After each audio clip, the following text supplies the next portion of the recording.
Uno de los libros más intrigantes de la Biblia es el de Daniel, dividido entre relatos históricos y proféticos. El libro presenta personajes y reinos importantes del antiguo Cercano Oriente. Pero, ¿quién fue este profeta? ¿Cuáles son los reyes presentados en este libro? ¿Hay por acaso evidencia que compruebe la existencia de estos monarcas y de la veracidad de los escritos de Daniel? En búsqueda de respuestas, aquí comienza Evidencias.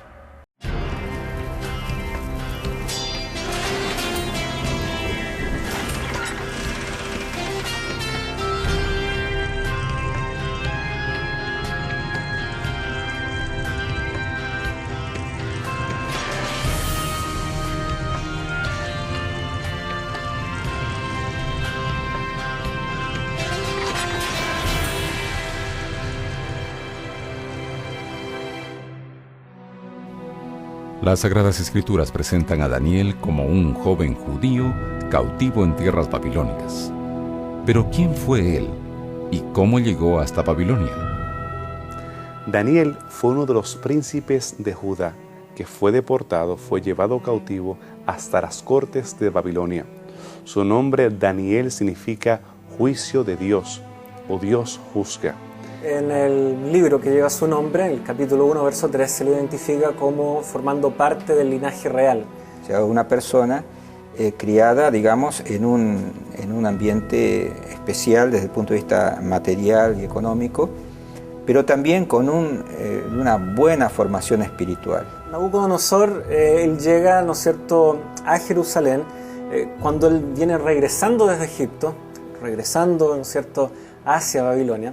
Había hecho algunas incursiones bélicas ahí en Egipto, y antes de regresar definitivamente a Babilonia, él hace un pequeño saqueo en Jerusalén, y ahí se lleva entonces, aparte de estos cautivos, también saca algunos elementos del templo. Él después tuvo otras incursiones y finalmente ahí termina siendo destruida la ciudad y el templo, algunos años después. Nabucodonosor decide llevarse a un grupo selecto de jóvenes de alta alcurnia, bien educados, de Jerusalén y de Judá.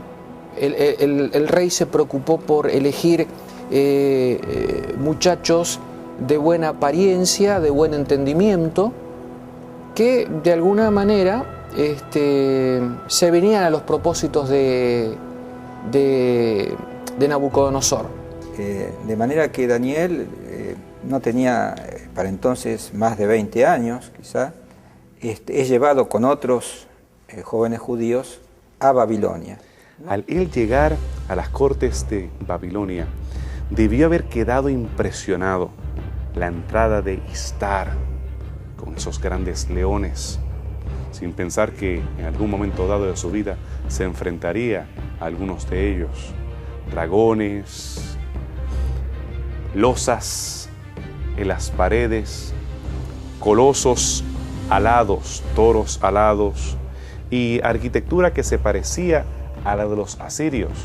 Cuando él entra a esta casa del saber donde hay escribas que se preparaban en el cuneiforme y en otras lenguas, el arameo, que se convirtió en la lengua principal de ese momento dado, desde ese momento dado y desde antes, desde el tiempo de los asirios, él quedó impresionado porque allí lo había llevado Dios con un propósito que él jamás se había imaginado.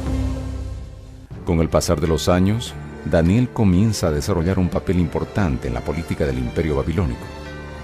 ¿Cuáles fueron los hechos que hicieron de este joven cautivo un asistente del rey? Daniel, al igual que otros jóvenes élite de los diferentes reinos que habían sido conquistados por los neobabilonios, fue llevado a la escuela para aprender las artes de la astrología, para aprender el lenguaje, para aprender el cuneiforme. Nos dice el relato bíblico que en el primer tiempo Daniel y sus tres amigos que se nombran, todos por nombre, decidieron ser fieles a Dios en todo, inclusive en la alimentación, en cosas que tenían que ver con su, digamos, desarrollo intelectual y su desarrollo académico. Él, en primer lugar, estaba siendo fiel Él no estaba participando de la mesa del rey. La mesa del rey era más que comer cerdo o cualquiera de los alimentos que estaban prohibidos para los judíos. Implicaba participar de comida ofrecida a los ídolos, la cual él se negó a participar. Durante unos 3 años aproximadamente, ellos, Daniel y sus amigos y muchos otros, estuvieron en la ciudad de Babilonia, estudiando en la universidad, y cuando terminó este periodo de preparación, de formación, rindieron el examen final, y dice la Biblia que tuvieron las notas más altas, muy superiores a cualquier otro joven que había hecho con ellos ese curso intensivo. Por lo tanto, el rey Nabucodonosor decidió emplearlos a ellos allí mismo en Babilonia. Así que tendríamos que entender de que Daniel en realidad cumplió una función más bien política, de estadista. Él trabajaba en la corte, era un asesor del rey en cuanto a lo que los reyes en la antigüedad usaban de tener muchos sabios, adivinos que lo asesoraban. Pero bueno, Daniel estaría en la categoría de los sabios.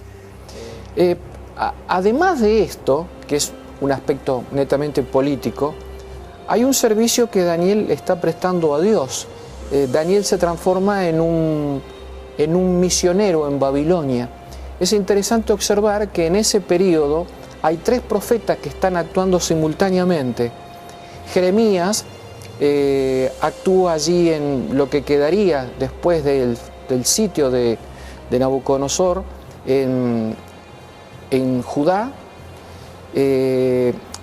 Ezequiel, el profeta Ezequiel, queda con los cautivos fuera de Babilonia, y Daniel es el cautivo entrenado para relaciones diplomáticas dentro de Babilonia. O sea, Daniel era un misionero de Dios en las mismas entrañas del imperio neobabilónico, colocado en la corte del rey Nabucodonosor. Más adelante, cuando el rey Nabucodonosor, él está turbado porque no recuerda ni siquiera el sueño que había tenido, es Daniel, juntamente con sus amigos, quien le descifra el sueño, le recuerda el sueño y le dice su significado. Daniel fue muy gravitante, dio consejos muy oportunos al rey, lo confrontó varias veces con Dios. A través de su ministerio también él le salvó la vida a varios de sus colegas. Más adelante, aparentemente, Daniel no es consultado durante el reino de Nabonido, y Belsasar apenas recordaba a este anciano del cual le habían hablado, del cual había un recuerdo que había venido, había llegado hasta Babilonia juntamente con los cautivos.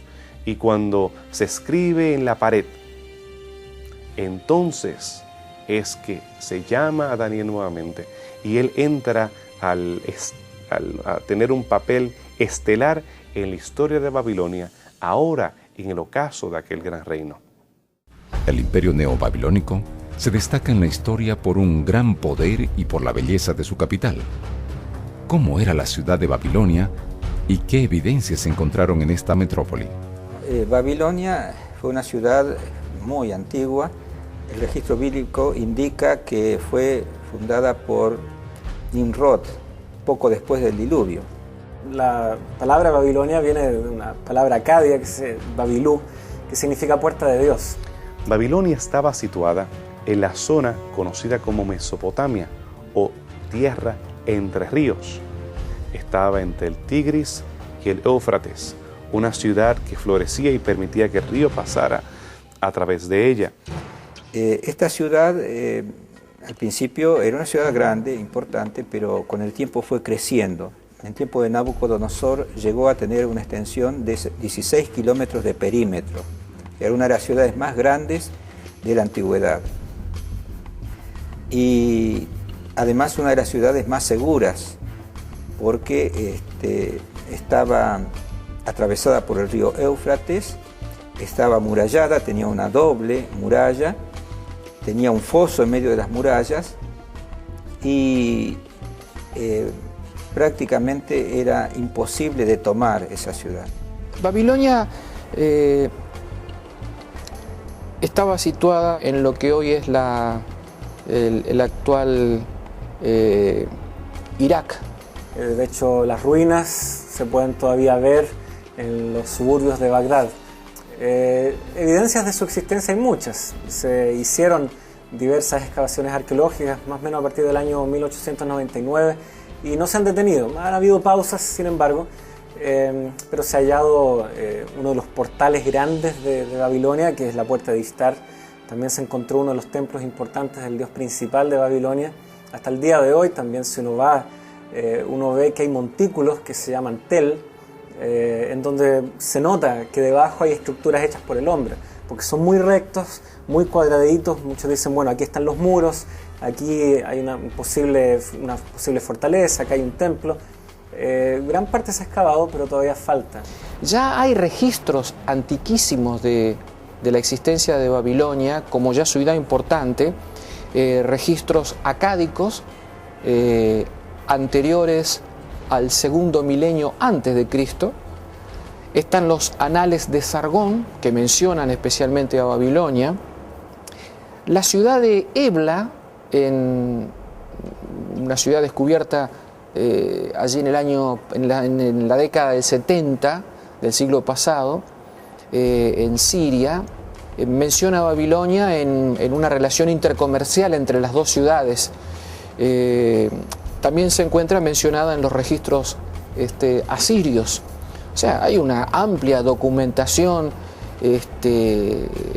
no solo escrita, sino arqueológica, que muestran de la existencia de Babilonia, no solo de su existencia, sino de su importancia. Babilonia era una ciudad gravitante en los destinos de la historia de aquella época. De manera que Babilonia nos deja una información y un recuerdo de una enorme ciudad, pero que cayó en manos de sus enemigos porque evidentemente no estaba protegida por Dios y que de alguna manera también fue enemiga del pueblo de Dios.